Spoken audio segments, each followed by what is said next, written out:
Sadnite si. Vážená stolica, vážený prítomný, vážená porota, vážená cibuľa.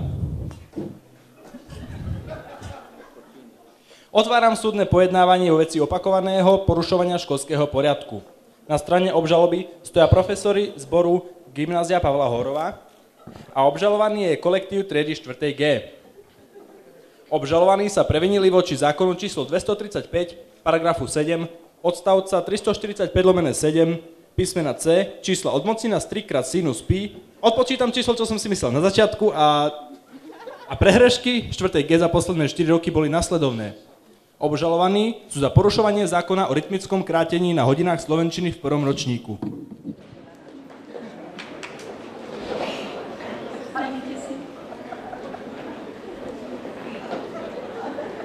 Týždenníci Perfekta ti chýba kto? Perfekta.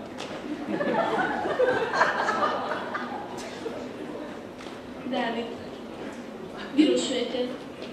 Tak nám skúste povedať umelecký opis dnešného obeda. Povedz si mikro, povedz to. Tá krvavo-červená omáčka omývala knedlíky ako more skaly. Tak na dnešnej hodine budeme preberať združený rím, tak Petra, skúste zarímovať. Ja som študent z Michaloviec. Máme v triede stádo oviec. Dobre, a Martin, skúste aj vy. Pališe chlapci z rajca. Voda im šála po kolena. Martin, ale to sa nerímuje. Počekajte, dokým stupne voda. To nie je možné, vám chýbajú elementárne poznatky zo slovenčiny. Elena, povedzte dve zámená. Kto ja? No dobré. Ale ani také časovanie vám to úplne nič nehovorí. Napríklad, som pekná. Aký je to čas? Minulý! Prosím pozor. Prosím pozor. Pozývame študentov našej školy na divadelné predstavenie Idioti. Študenti, ktorí chcú vidieť idiotov, nech sa dostavia do 4. G triedy. Opakujem. Študenti, ktorí chcú vidieť idiotov, nech sa dostavia do 4. G triedy. Ďakujem. Ideme, nie? To poďme. Dovidíte.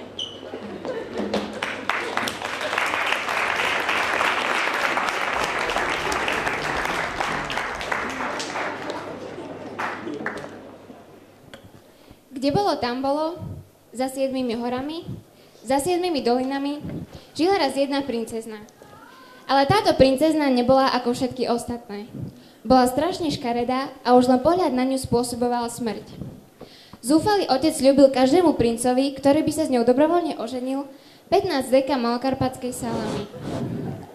Princovia zo všetkých kútov sveta prichádzali do kráľovstva, aby sa presvedčili o tejto neuveriteľnej skutočnosti. Tejto legende neuveril ani škótsky princ Longrod McWoodengong, ktorý bol ochotný kvôli salame riskovať aj svoj život. Škótsky princ vstúpil do miestnosti, pritancoval ku princeznej, obzrel si ju a pomaly odkryl závoj.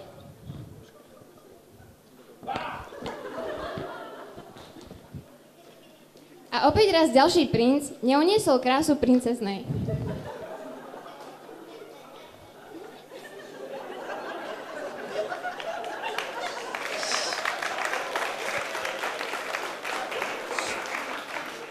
Ďalším odvážlivcom bol ruský bohatier Ivan.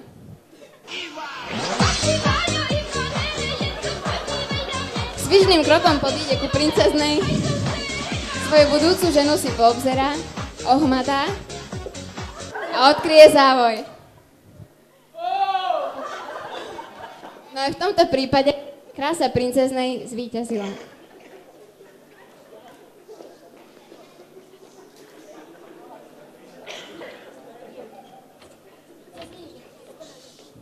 A teraz by sme chceli poprosiť jedného princa z GPH, pána profesora Sibala, aby sa pokusil odtiaľ našu princeznu. Pán profesor.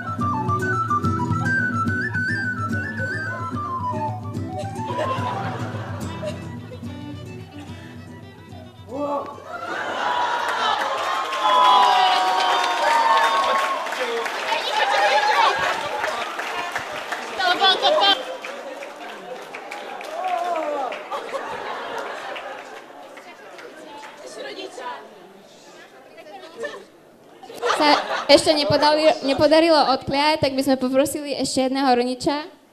Pán Janičkovič, ak by ste mohli.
Ďalej je kolektív triedy 4G obžalovaný za to, že pokladali iné predmety za dôležitejšie ako geografiu.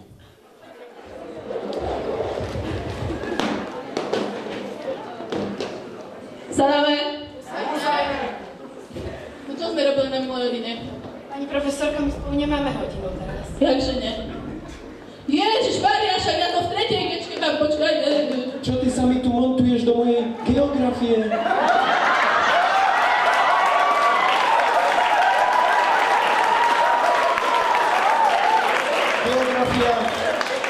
Geografia je najdôležitejší predmet na škole.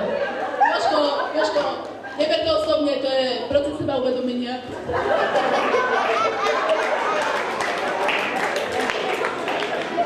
Profesor vstúpil do triedy, žiak sa má postaviť.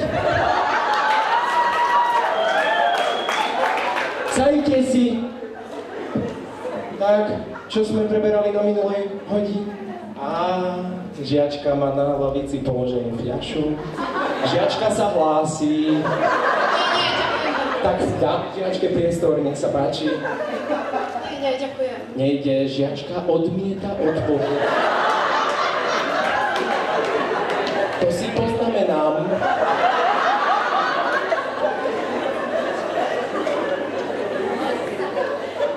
Tak, žiaci, vy sa neučíte. Pán profesor, a kedy bude najbližšia túra nejaká? Aká túra? Písomka bude.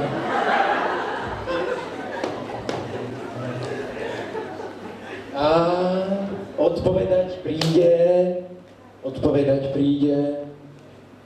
žiak Heželi. A čo ja? Žiak je agresívny. Ja však aj nič nerobím. To si poznamenám.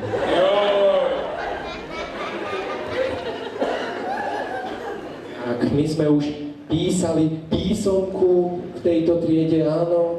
Všetci majú po 2 známky. Niekto má už 3 známky, však Heželi. Pán profesor, a to príjmačky na geodéziu sú ťažšie ako vaše písomky? Nie. Žiaci, geografia to je najdôležitejší predmet na svete. Od geografie sa potom odvíjajú všetky ostatné predmety, viete? Môžeme ísť na obed? Nie. Žiaci, stojte. Žiaci, ja tu nemôžem zostať sám. Čo je vlastne na obed? Buchty, utekajme.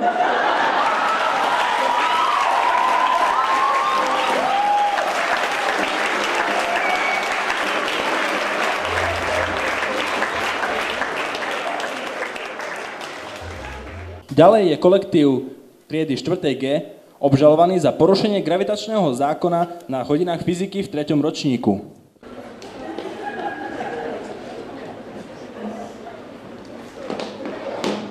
Na co vstávaš? No, dajte se. Pýtať? No. Máme písať spredu alebo cvičenia zozadu? Odzadu? Ja neznám, skáď si to máš rada.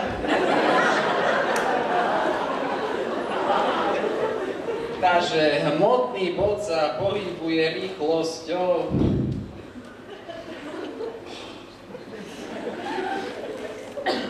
Pán profesor, Pán profesor, Čo je?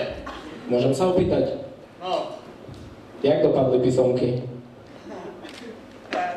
tak rovno na stôl. A máte ich opravené? No, mám, hej. Mohli by ste nám ich rozdať? Co ja znám ich? Neznám, či ich mám. A či nie?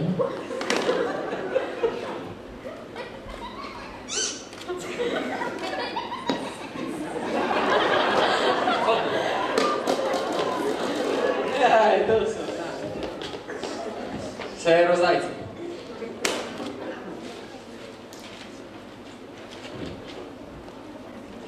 Žiadne otázky, nič? V pohode? Pán profesor, No co je? môžem sa opýtať, No, že no, ona má 7 bodov no, a má 2. no. A ja mám 7 bodov a mám 3, že to prečo tak? Ale zdevet. Však dobre, ale máme rovnaký počet bodov. Ale ty utorim, že zdevet, co nerozumíš, alebo co ti?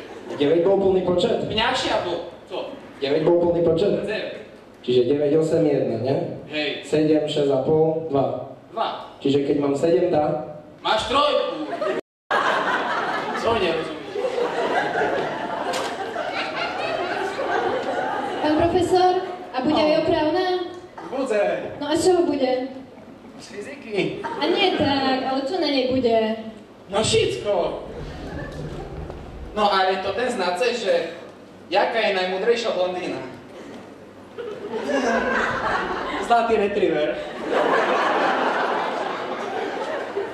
No ale teraz mi dvihnite ruky, to znáce vzorec pre výpočet rýchlosti hmotného bodu. No. A teraz dvihnite ruky, kto znáce, C je karčma u rockera. GPH. Co tu robíš? C.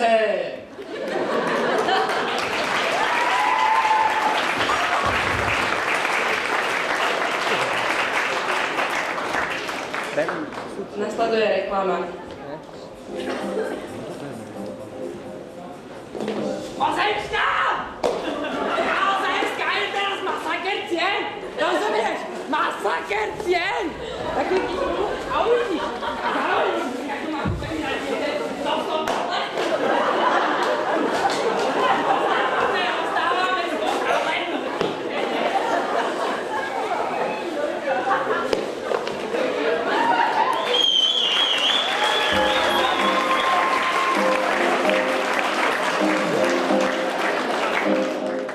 Ďalej je trieda 4. G obžalovaná za porušenie pravidiel Feng Shui na hodinách umenia a kultúry.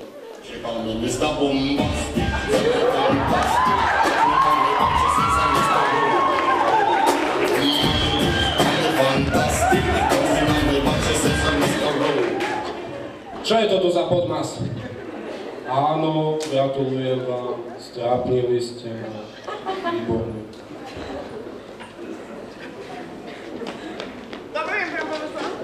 Á, frajeri. Čo frajerujete? Aj ty, Saskia. Páči moje meno.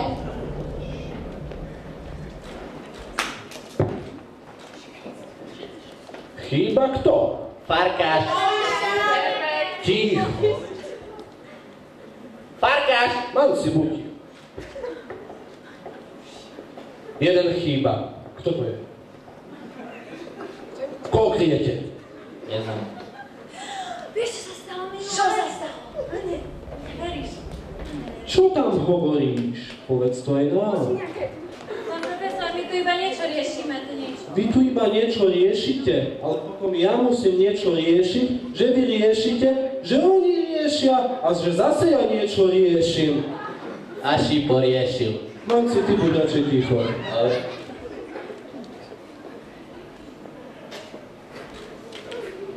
Kto to bol? Kto to hodil? Priznajte sa, lebo si vyberiem. Ale pán profesor, on je Andrejev, on je učiteľské decko, z toho by ste mohli mať problémy. Nie je to jedno. Aj keby sám direktor bol jeho otcom.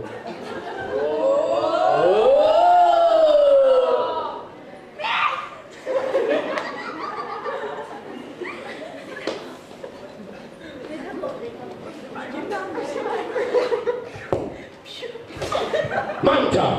Bingo! Áno, Saskia. My sme na internete našli vaše básničky. Áno, a páčili sa vám. Ako to vlastne tvoríte? No, viete, také sobotné večery, sám doma, nemám čo robiť, tak si tak sadnem, niekedy ma kopne múza, niekedy tu ide samo.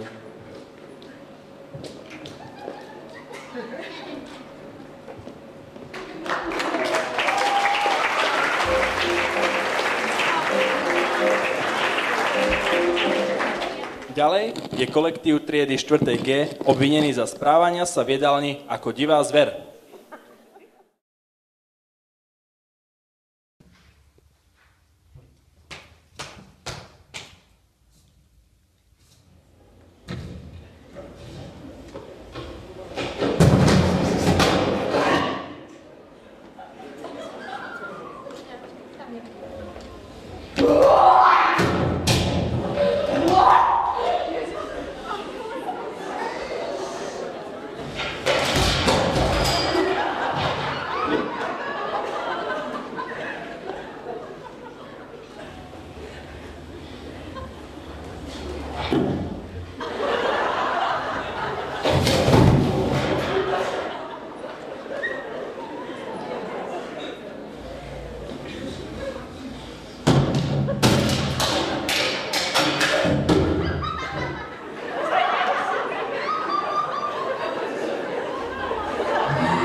Po prezretí si týchto priečinov priznáva obžalovaná strana, že sa ich dopustila?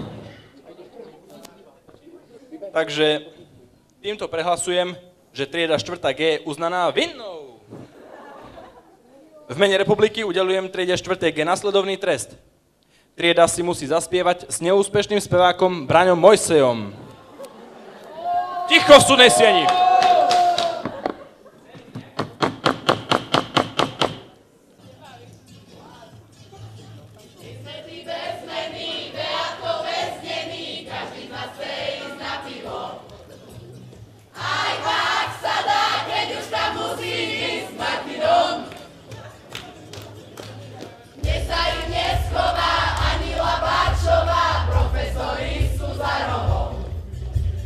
Pivo to dávno vzal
A teraz nasleduje mikulášske prekvapenie pre vás.